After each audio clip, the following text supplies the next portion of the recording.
Okay, everyone, welcome back to League Winners Fantasy Football. Today is part two of a two-part video series in which I will be discussing players from a certain offense who to target who I believe can be league winners for you. So if you haven't already watched part one, be sure to do so. But today we will be talking about the Cleveland Browns. Okay, so let's start with quarterback Deshaun Watson. Last year was nothing more than a write-off for him. He wasn't good. Let's be real here. But if you look at his past full seasons played, so 2020 was his last full season played. He finished as the QB5 in PPR formats. The year before, in 2019, he also finished as the QB5. In 2018, he finished as the QB4. So this guy is capable of being a top five quarterback in the league.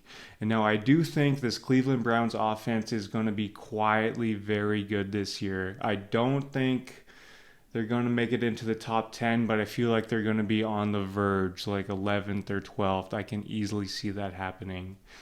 So right now, Fantasy Pros has Deshaun Watson ranked as the QB9. I currently have him ranked as the QB9 as well, but I can easily see him finishing a couple spots ahead.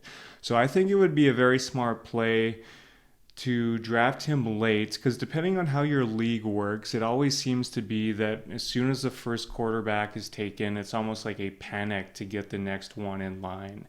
So if you let your league mates draft the Mahomes, Josh Allen's, Jalen Hurts, and on and on and on in the early rounds, and if you can steal Deshaun like later, like I think that's a pretty good strategy to do. So now let's look at the wide receivers here. Amari Cooper last year he finished as the wide receiver 10. He is getting up there in age, but he has just managed to stay healthy his whole career. So I'm pretty confident that he can have another good healthy year this year.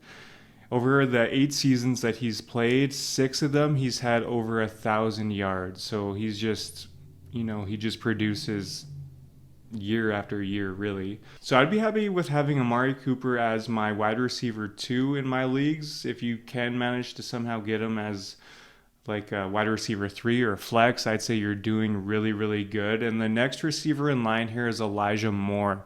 So Elijah Moore is somebody I'm targeting in almost every draft I'm doing because you can get him very, very cheap in the later rounds.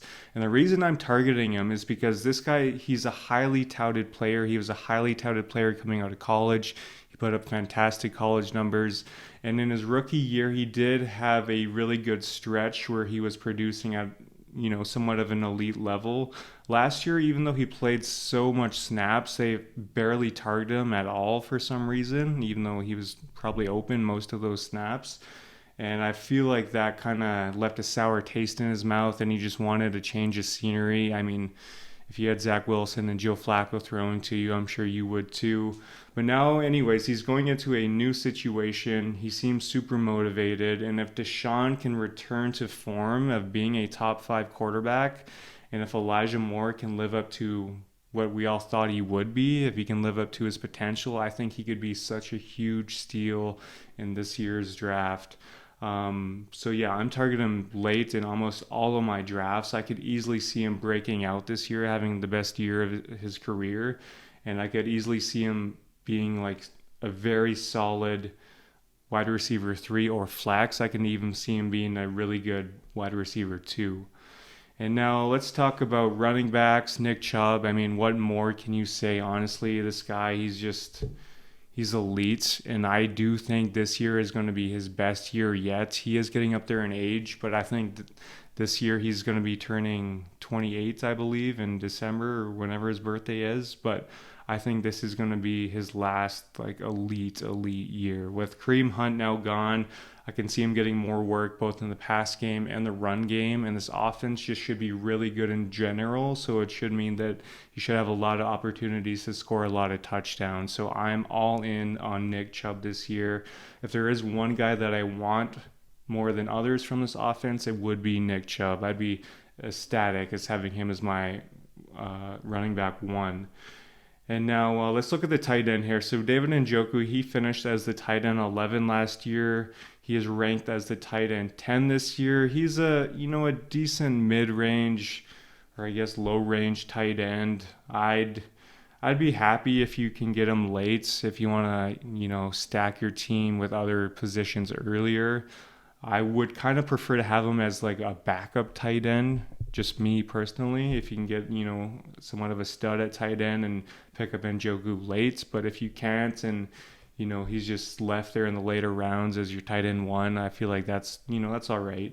But yeah, just to recap, like this team, I think is on the verge of finishing as a top 10 offense this year. And if you can manage to draft a Sean and like a Amari Cooper or Elijah Moore in the middle later rounds of your draft and stack those guys up, I think that's a really good strategy while bulking up early with some stud players in your early rounds. And if you can manage to get Nick Chubb in like round 2, man, I think that's such a great pick. Yeah, I think that's all there's to say today. But if you like this video, be sure to like and subscribe. And as always, I will see you in the next video.